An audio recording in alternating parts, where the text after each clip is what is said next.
오늘 은혜 받으실 말씀은 신약성경 사도행전 2장 42절 말씀입니다. 신약성경 사도행전 2장 42절 말씀을 다 같이 봉독하시겠습니다. 그들이 사도의 가르침을 받아 서로 교제하고 떡을 떼며 오로지 기도하기를 힘쓰니라. 아멘. 귀한 찬양을 감사드립니다. 이른 새벽에 찬양하는 것이 쉽지 않은데 이렇게 나오셔서 일찍 찬양을 준비하시고 찬양해 주셔서 감사드립니다. 인사 나누겠습니다. 오늘은 참으로 좋은 날입니다. 한 번 더 인사합니다. 우리는 예수님 안에서 행복합니다.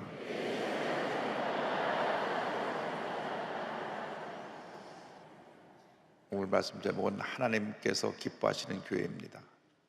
하나님께서 기뻐하시는 교회. 우리가 일생일 때 가장 큰 축복은 예수 믿고 구원받는 것입니다. 우리가 예수 믿지 않았다면 지금 우리는 죄와 절망 가운데서 아무런 꿈도 희망도 없이 무의미한 삶을 살아가고 있었을 것입니다. 웬일인지 만세전에 우리를 택하여 하나님 찬양 삼아주시고 오늘 여기까지 누려주신 주님의 은혜를 감사드립니다. 예수 믿고 난 다음 그 다음에 가장 큰 축복은 한평생 우리가 섬겨야 할 교회를 잘 선택하는 것입니다. 저는 참으로 감사한 것은 61년 전에 우리 할아버님께서 정통적인 장로교 집안에서 순복음교회를 택하시고 순복음교회로 옮겨주신 것이 얼마나 큰 축복인지 모릅니다. 그 당시에는 순복음교회를 모든 장로교회에서 문제 있는 교회가 아닌가 그렇게 쳐다봤습니다. 왜냐하면 1960년대에 박수치는 교회, 통성기도하는 교회는 순복음교회밖에 없었어요. 장로교회는 워낙 조용하고 엄숙하고 숨소리도 쉬지 못할 정도로 이렇게 예배를 드렸는데 순복음교회니까 완전한 기쁨, 해방, 넘치는 애가 있어갖고 막 박수를 치고 통성으로 기도하고, 요즘은 드럼이 있고 키보드로 연주하지만 그때는 아직 그런 악기들이 준비되지 않을 때라 60년대는 그때 기억을 보니까 큰 북을 놓고 아주 북을 쳤어요.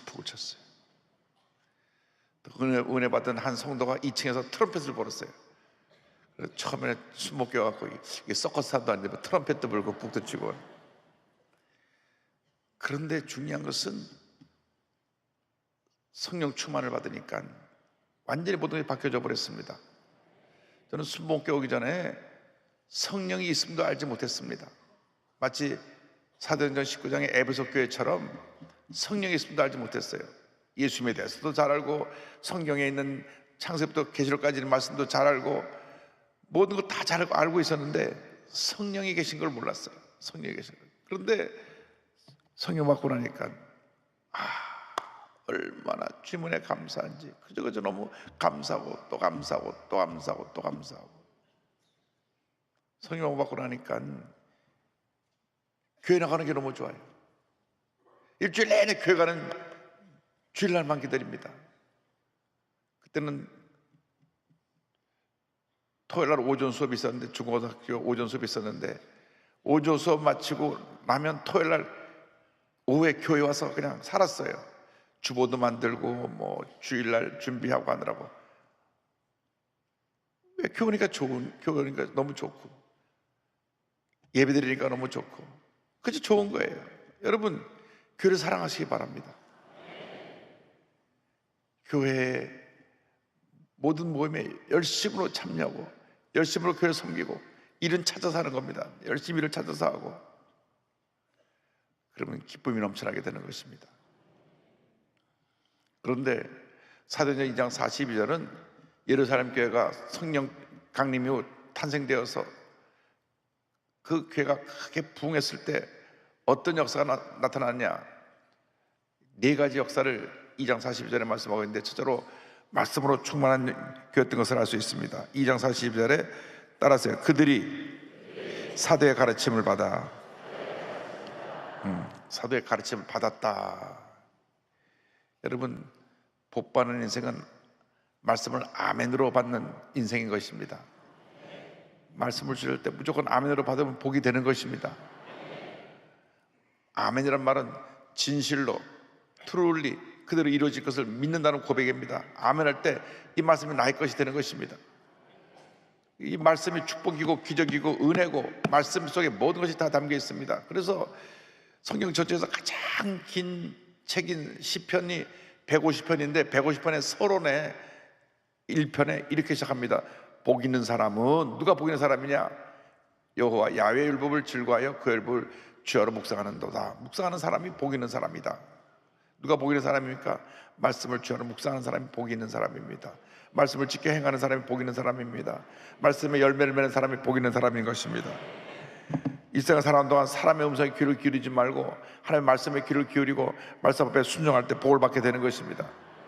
너무나 필요 없는 얘기들을 듣고 필요 없는 얘기를 하고, 그래서 인생이 어둡고 피곤한 인생을 살아가는 분이 많이 있어요. 우리 예수 믿는 사람은 밝고 환하고 기쁘게 행복하게 살아가야 되는 것입니다. 절대로 세상적인 부정적인 얘기를 듣고 부정적인 일이 휩쓸리고 저리 휩쓸리고 하지 말고 절대 긍정, 절대 감사로 약속의 말씀을 듣고 나가면 반드시 하나님의 축복이 우리에게 임하게 되는 것입니다. 우리가 사람의 음성을 듣고 그 음성을 따라가는 것이 아니라 하나님의 말씀을 듣고 말씀을 따라가야 됩니다. 10편 119편 105절에 주의 말씀은 내 발에 등이요 내 길에 빛이니이다 말씀하고 있는 것입니다. 요즘은 자동차를 운전하는 분들이 내비게이션이 없으면 참 운전하기가 어렵습니다. 내비게이션을 목적지를 정해놓고 그 내비게이션 인도하는 대로 가면 되는데,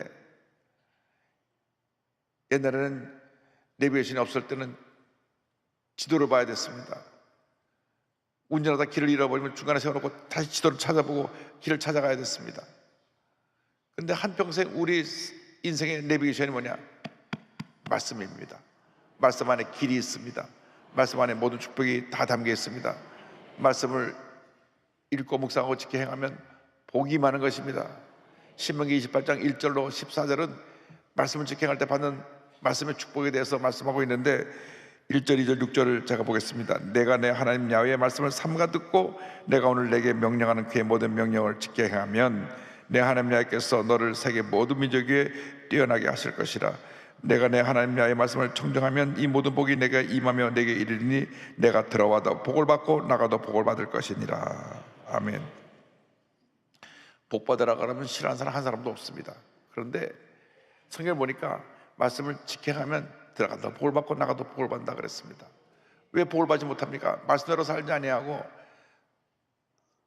세상 사람들의 말을 듣고 그 말을 듣고 따라갔다가 그 삶이 문제 어려움에 빠지게 되는 것입니다. 제가 늘 강조하지만 지금 한국을 돕고 있는 것이 동성애 물결입니다.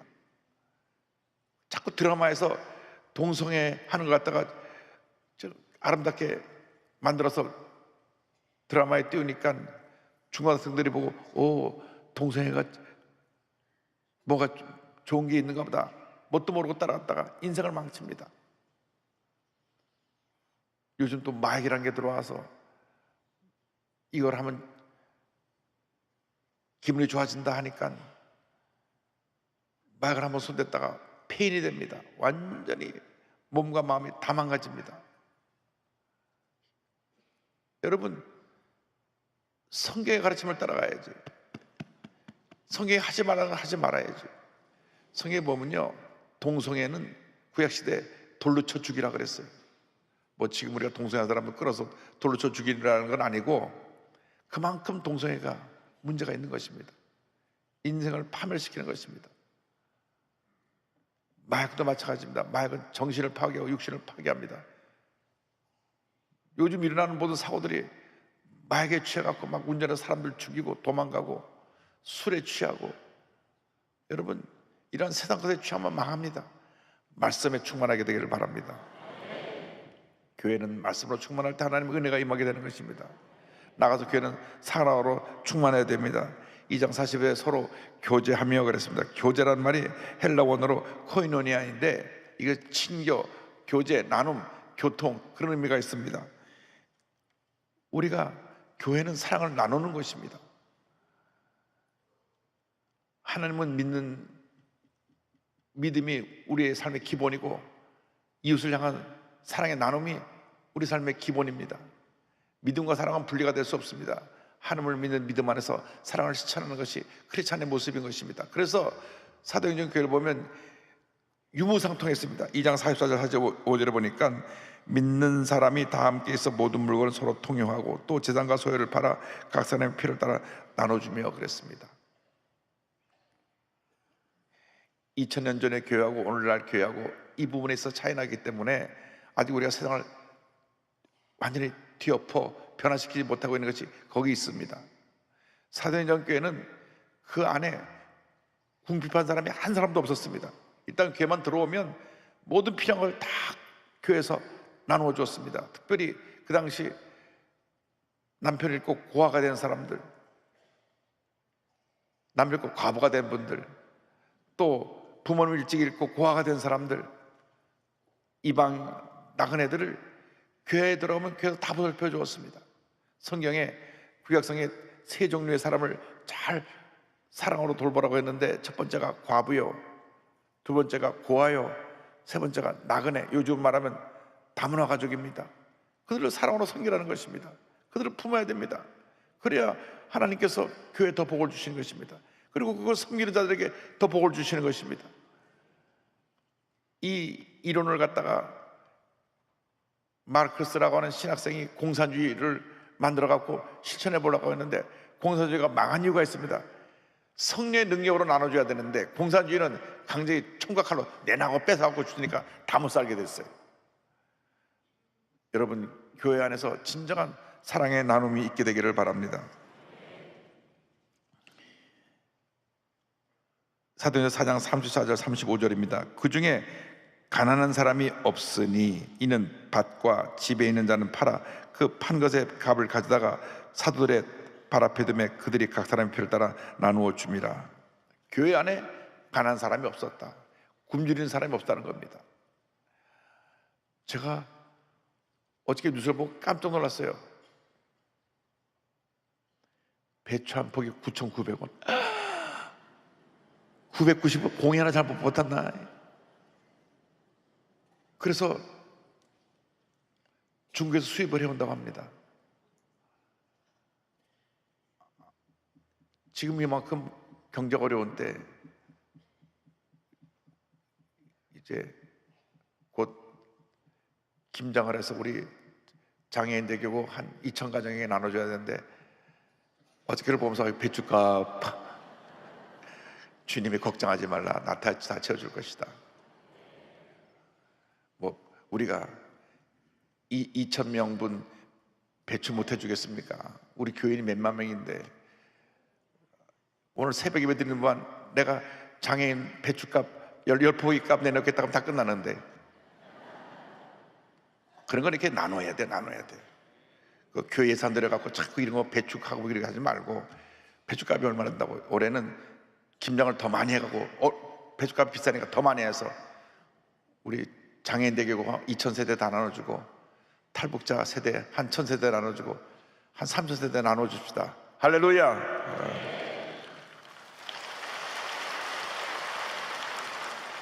경적으로 어려울수록 더 나눠야 됩니다. 그래야 존경받는 교회, 칭찬받는 교회가 되는 것입니다. 나가서 교회는 십자가 신앙으로 무장해야 됩니다. 성경을 보니까 저들이 서로 떡을 뗐다고 말을 했습니다. 떡을 뗐다. 떡을 뗐다는 말은 무슨 말이냐면 모일 때마다 성찬을 나눴다는 의미입니다. 그러니까 초대교회는 매일 모일 때마다 매일 성찬을 했어요. 매 예배 때마다 성찬을 했어요. 그런데 성찬을 그렇게 모일 때마다 한 이유는 예수님 십자가 은혜 너무너무 감사해서 모일 때마다 십자가 은혜 감사 눈물을 흘리며 성찬에 참여를 했습니다. 이것이 캐톨릭에 가서 완전히 하나의 예식이 되니까 신앙은 은혜로 드려야 되는데 예식으로 습관으로 드리니까 은혜가 사라져 버렸어요.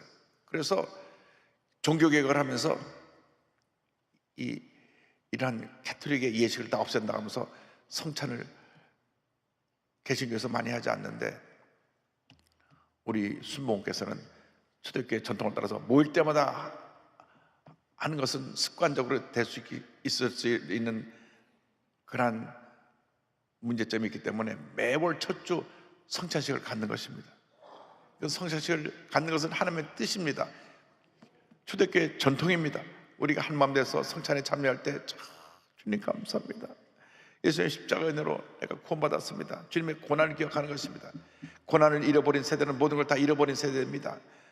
여러분, 좋은 것만 따라가는 것은 뭔가 문제가 있어요.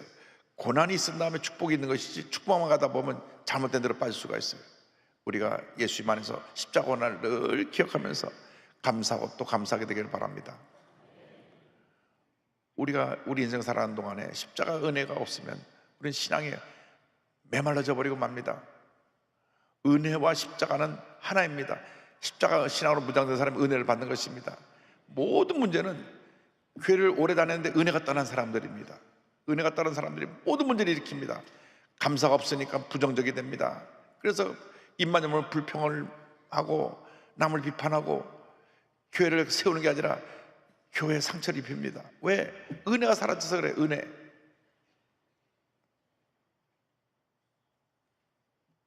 저는 저희 부모님으로부터 신앙생활을 할 때 배운 것이 하나가 있습니다. 저희 어머님, 아버님이 단 한 번도 교회에 대해서 부정적으로 말씀하신 적이 없어요. 집에 오셔서 교회 얘기할 때는 늘 교회를 사랑하는 마음으로 어떻게 더 교회를 섬길까 그 얘기를 하셨지, 교회에 이런 문제가 있다 저런 문제가 있다 문제를 말하신 적이 단 한 번도 없어요. 문제를 말하고 있다는 것은 내가 은혜가 떨어졌다는 겁니다.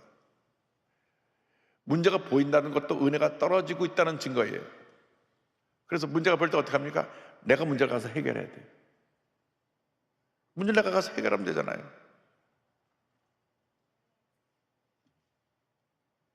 한 석 달 전부터 누가 메모가 올라옵니다. 우리 교회 화장실에서 냄새가 납니다. 그러면 누가 아는 사람이 해결하겠지 했더니 해결이 안 됐어요. 다시 또 올라왔어요. 그래서 제가 직접 가봤습니다. 그랬더니 환풍이 좀 잘 안 돼가고 냄새가 좀 나는 것 같아서 어쨌든 방향제가 뭐가 잔뜩 늘어나가고 약간 오히려 다른 냄새가 더, 향기로운 냄새가 더 나게 하라. 성도님들이 한 명이라도 불편함을 느끼면 안 되거든요. 이렇게 많은 성도들이 있고 많은 재직들이 있는데 교회에 그런 얘기들이 저한테 매 석 달째 올라오고 있다는 것은 부끄러운 거예요. 우리가 부끄러움을 느껴야 돼요. 교회를 사랑하면 문제를 발견하면 문제를 내가 해결하면 돼요. 그 뭐가 어렵습니까? 그냥 마켓에 가서 방에서 사다가 몇 개 좀 널어놓고 그러면 화장실 냄새 없을 거 아닙니까? 아침도 화장실 얘기해서 죄송합니다만은 내가 은혜를 얘기하다 보니까 은혜를 얘기하면 교회 문제점을 내가 품고 내가 해결하는 거예요. 누가 상처를 받았다면 가서 위로해 주는 거예요. 같이 가서 그래 저 사람 당 때문에 상처받았으니까 우리들이 합세해서 저 사람을 죽이자 이러면 안 되는 거예요. 그 세상 사람 되는 일이에요. 그래서 사도 바울이 예수 믿고 난 다음 고백한 것이 있습니다. 고린도전서 2장 2절에 내가 너희 중에서 예수 그리스도와 그의 십자가에 못 박으신 것 외에는 아무것도 알지 않으려고 작정하였습니다. 남의 문제가 있고 어려움이 있고 이건 알 필요가 없어요. 예수님하고 십자가만 기억하면 돼요. 교회 나왔어요. 그럼 우리가 복 받은 겁니다. 그 은혜예요. 교회 들어오는 그 순간부터 감사합니다. 10년 만에 미국에 지내다가 미국에서 살다가 고생 끝에 한국에 와서 여의도 순복음교회 와서 예배를 드리는데 저 밑에 대성 밑에서 일찍 와서 기다리고 서 있다가 대성 밑에 계단에 올라오는데 눈물이 얼마나 나는지 너무 감사해갖고 들어와서 그냥 계속 예배 시간에 찬양 부를 때도 눈물을 흘리고 예배 시작해서 기도 찬양 설교 말씀 들을 때 계속해서 눈물을 흘리고 예배 다 끝날 때까지 눈물만 흘리다 갔습니다는 간증을 제가 받았습니다. 그렇게 돼야죠. 교회 나오는 게 너무 좋아야죠. 여기 오늘 성경 들어보면 눈물 한 방울도 안 났죠? 회개하시기 바랍니다. 회개. 교회 땅을 밟는 순간부터 너무 감동해서 내가 오늘 예배 들어가는구나 눈물을 냈다는 거예요. 그런 신앙을 회복해야지. 오래 교회 다니는 사람들이 은혜가 떨어지니까 이것도 문제예요, 이것도 문제예요, 이것도 문제예요. 밤낮 난 문제만 지적하고 있어요. 결국 문제는 자기인데, 내 탓이요, 내 탓이요, 내 큰 탓이로소이다, 이것만 체득하면 문제가 없어요. 거기는 아멘 한 사람도 안 하네. 따라하세요. 내 탓이요, 내 탓이요, 내 큰 탓입니다. 또 소리가 작아졌어요. 내 큰 탓입니다. 그렇습니다. 남의 문제가 아니고 내 탓입니다. 우리가 교회를 1년 이상 다녔으면 다 초보적인 신앙에서 벗어난 사람들인데, 1년 이상 다닌 사람들은 교회를 내 몸처럼 맡겨서 사랑하고 구석구석을 돌보면서 섬겨야 되고, 내가 뭐 섬겨야 될 일이 무엇인가, 내가 할 일이 무엇인가. 그 중에 가장 중요한 것이 이제 오늘 네 번째, 기도에 힘쓰는 교회입니다. 오늘 2장 40절의 결론입니다. 오로지 기도하기를 힘쓰니라. 예루살렘 교회가 어떻게 탄생됐습니까? 사도행전 1장 14절에 보니까 예수님 제자들과 여자들과 예수의 어머니 마리아와 예수의 아우들과 더불어 마음을 같이하여 오로지 기도에 힘쓰더라. 이것이 교회 탄생의 비결입니다. 교회 부흥의 비결입니다. 여러분, 매일같이 1시간 이상 교회를 위해서 기도하지 않는다면 교회에 대해서 입도 뻥끗하면 안 돼요. 기도 한마디 안 하는 사람들이 와서 뭐 이런저런 얘기하는 거 보면 참 부끄럽습니다. 하나님 앞에 우리가 바로 서야 됩니다. 결심해야 됩니다. 내가 기도하는 사람이 되겠습니다. 교회를 위해서 날마다 기도하겠습니다. 최종을 위해서 날마다 기도하겠습니다.